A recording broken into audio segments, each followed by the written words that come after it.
Assalamualaikum warahmatullahi wabarakatuh. Bertemu lagi dengan kami di Ruang Advokat Menjawab bersama saya Roy Alminfah.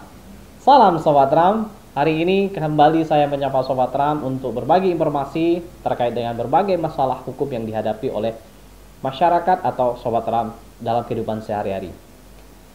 Fokus kita hari ini membicarakan mengenai surat panggilan dari kepolisian.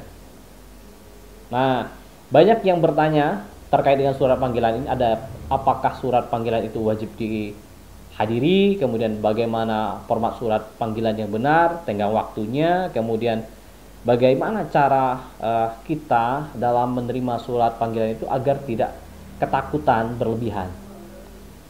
Karena banyak Sobat Ram yang menerima surat panggilan itu merasa cemas, kemudian takut terlibat dalam masalah hukum ketika menerima panggilan dari kepolisian, membuat tidur tidak nyenyak sampai dengan waktu yang ditentukan untuk menghadiri proses pemanggilan tersebut.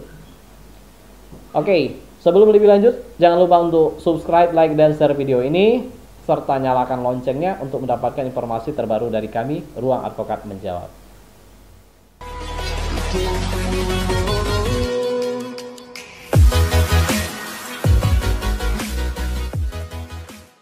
Siapapun yang menghadapi panggilan kepolisian atau menerima surat panggilan dari kepolisian, dalam hal ini penyidik Kepolisian Republik Indonesia dalam rangka pemeriksaan, pasti akan merasa cemas.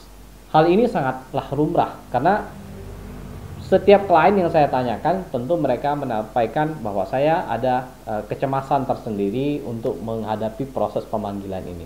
Terlepas itu sebagai saksi dan terlebih lagi sebagai tersangka, tentu akan sangat cemas sekali ketika menerima panggilan. Ditakutkan adalah bermasalah dengan hukum, terlibat, kemudian nanti akan menjadi kemudian nanti akan menerima hal-hal yang tidak baik apabila menghadiri proses pemanggilan, dan juga ada yang berpikir jangan sampai saya setelah dipanggil langsung ditahan, sehingga hal ini membuat tidak nyaman. Maka ada beberapa hal yang akan saya berikan kepada Sobat Ram semua agar menerima surat panggilan dari kepolisian ini Sobat Ram tidak perlu cemas atau tidak-tidaknya mengurangi rasa cemasnya.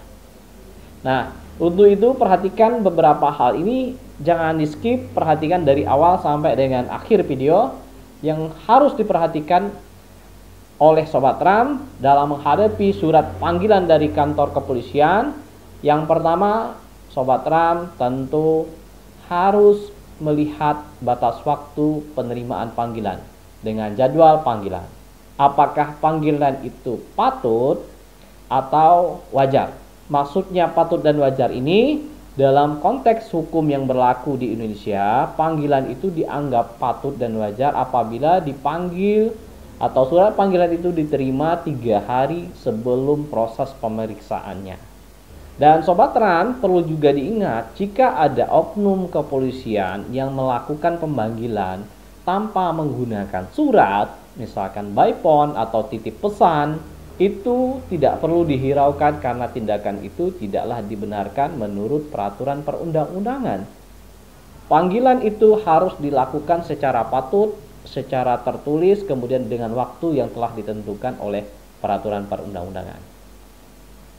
Nah, berikutnya Sobat Ram harus memperhatikan identitas yang dipanggil. Apakah itu benar identitas Sobat Ram? Jangan sampai itu identitas tetangga atau siapapun itu. Misalkan salah tulis atau salah diri yang dipanggil, ya tentu Sobat Ram tidak perlu hadir. Karena bukan tujuan itu untuk Sobat Ram. Selanjutnya, Sobat Ram bisa melihat status panggilannya. Di dalam surat panggilan kepolisian itu terdapat statusnya, apakah sebagai saksi atau sebagai tersangka. Kalau sebagai saksi ataupun tersangka, itu dalam kasus apa, pasal berapa yang termuat di dalam surat panggilan itu. Jadi hal ini sangat penting kita untuk memperhatikan secara teliti bentuk atau format daripada surat panggilan itu agar kita tidak merasa cemas berlebihan. Tetapi kalau itu statusnya adalah sebagai tersangka, ya tentu kita harus mempersiapkan segala sesuatu untuk menghadapi proses hukum Ya, kalau memang kita tidak bersalah, kita hadapi. Tentunya kalau tidak bisa menghadapi sendiri, maka mintalah bantuan kepada advokat atau pengacara yang sudah berikutnya. Lihatlah dalam kasus apa dipanggilnya, sehingga Sobat Ram bisa menyiapkan segala bentuk informasi, baik itu dokumen-dokumen yang diperlukan untuk menghadapi kasus ini ketika Sobat Ram memang tidak terlibat, ataupun misalkan menyiapkan saksi-saksi yang kemungkinan yang dapat meringankan, atau saksi adik cat yang kira-kira akan bisa dihadirkan di proses pemeriksaan di kepolisian. Yang terpenting sekali, Sobat Ram harus menghubungi advokat atau pengacara untuk sekedar melakukan konsultasi agar memahami permasalahan hukum ini secara utuh. Jangan sampai nanti Sobat Ram meskipun tidak melakukan suatu tindak pidana cuma karena ketakutan, kemudian ada, mohon maaf, intimidasi oleh oknum ketika proses pemeriksaan, Sobat Ram merasa down, kemudian Sobat Ram harus mengeluarkan upeti tertentu, ditakut-takuti oleh oknum misalkan. Nah, hal ini bisa tercover apabila Sobat Ram telah melakukan konsultasi kepada advokat terkait dengan posisi kasus Sobat Ram semuanya. Lebih bagusnya lagi harus didampingi oleh advokat atau pengacara, baik dalam proses pemeriksaan maupun dalam proses kedepannya. Yang selanjutnya yang harus diperhatikan, apabila Sobat Ram tidak bisa menghadiri panggilan dari kepolisian ini, yang terpenting sekali adalah bagaimana melakukan koordinasi untuk menunda proses pemanggilan. Apakah itu bisa? Tentu bisa. Jadi, kalau Sobat Ram sudah menggunakan advokat atau pengacara tadi, maka pengacaranya yang akan melakukan koordinasi dengan kepolisian untuk menunda waktunya kapan Sobat Ram bisa dan kapan penyidik juga bisa, untuk satu hari tertentu misalkan, nanti bisa dikondisikan seperti itu. Hal itu diperbolehkan sepanjang benar-benar Sobat Ram tidak bisa menghadiri pada saat pemanggilan surat pertama. Nah, itu yang diperhatikan terkait dengan surat tadi. Selanjutnya, setelah menentukan waktu dan kemudian telah bertemu dengan penyidik, maka saran saya datanglah dengan tepat waktu. Jika diundang dalam surat panggilannya itu jam 10, maka datanglah jam 9.30 atau jam 10 itu sudah berada di kantor kepolisian. Akan tetapi ketika jam segitu Sobat Ram sudah hadir kemudian penyidiknya tidak ada, maka Sobat Ram bisa protes kepada atasannya bahwa penyidik mengundang namun tidak datang pada tepat waktu. Tindakan ini tidak dibenarkan. Jadi Sobat Ram bisa komplain atau mengajukan protes terhadap tindakan atau sikap yang katakanlah tidak menghargai waktu. Kita sudah tepat waktu namun penyidik tidak tepat waktu, itu kita bisa ajukan protes. Tapi ini tentu berisiko lagi.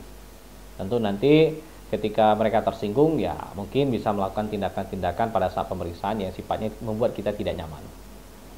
Selanjutnya, pada saat pemeriksaan, Sobat Ram berbicaralah dengan tenang, kemudian ingat lagi peristiwa kasusnya, kemudian lakukan konsultasi dengan advokat yang mendampinginya. Kemudian juga Sobat Ram bisa membawa minuman sekiranya Sobat Ram dalam hal pemeriksaan ini tentu membutuhkan energi, kemudian pikiran yang cukup jernih. Jadi jangan terlalu membuat stres atau merasa takut. Buatlah senyaman mungkin agar proses pemeriksaannya dapat berjalan dengan baik dan lancar. Jadi itulah trik atau cara menghadapi suatu proses pemanggilan dari kantor kepolisian. Demikian Sobat Ram, semoga ini bermanfaat. Terima kasih. Wassalamualaikum warahmatullahi wabarakatuh. Salam Sobat Ram.